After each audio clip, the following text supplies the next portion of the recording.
Shri Ram Sita Lakshman one पधार गए। श्री दशरथ जी की मृत्यु हो गई। भरत जी ननिहाल से अयोध्या आई। सब समाचार सुनकर अत्यंत मर्माहत हो गए। महामुनि वशिष्ठ जी, माता कौशल्या, पूर्वजन, प्रजाजन सभी ने जब भरत को राजगद्दी स्वीकार करने के लिए कहा, तब भरत जी दुखी होकर बोले, मुझे राजा बनाकर आप अपना भला चाहते हैं, यह बस स्नेह के मुँह से कह रहे हैं। कैकेयी के पुत्र कुटिल बुद्धि, राम सिमुख और निर्लज मुझ अधम के राज्य से आप मोहवश होकर ही सुख चाहते हैं। मैं सत्य कहता हूँ, आप सुनकर विश्वास करें। राजा वही होना चाहिए जो धर्मशील हो। आप मुझे हट करके ज्यों ही राज्य देंगे, त्यों ही यह पृथ्वी पाताल में धस जाएगी।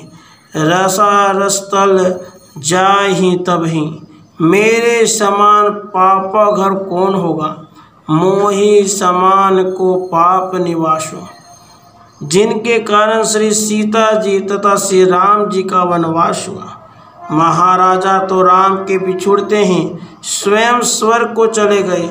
मैं दुष्ट सारे अनर्थों का कारण होते हुए भी होश हवास में ये सारी बातें सुन रहा हूँ। भरत जी ने अपनी असमर्थता प्रकट की। वे श्री राम दर्शन के लिए सबको साथ लेकर वन में पहुँचे। वहाँ बहुत बातें हुई। भरत जी के रोम रोम से आत्मग्लानि प्रकट हो रही थी। श्री राम जी ने उनसे कहा, भैया भरत, तुम व्यर्थ ही अपने हृदय में ग्लानि करते हो। मैं तो यह मानता हूँ, भूत भविष्य वर्तमान तीनों कालों में, स्वर्ग पृथ्वी पाताल तीनों लोकों में जितने पुण्य आत्मा है, वे सब तुमसे नीचे हैं। जो मन से भी तुम पर कुटिलता का आरोप करता है, उसका यह लोक और परलोक दोनों बिगड़ जाते हैं। भाई, तुम्हारे में पाप की तो कल्पना करना ही पाप है।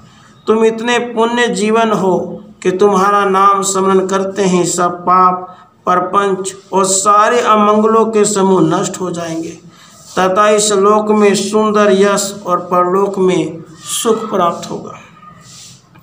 मिटिह ही पाप प्रपंच, सब अखिल अमंगल भार। लोक सुजस परलोक सुखु, सुमिरत नाम तुम्हार। भरत, मैं स्वभाव से ही सत्य कहता हूँ, शिव जी साक्षी है, यह पृथ्वी तुम्हारी ही रह रही है।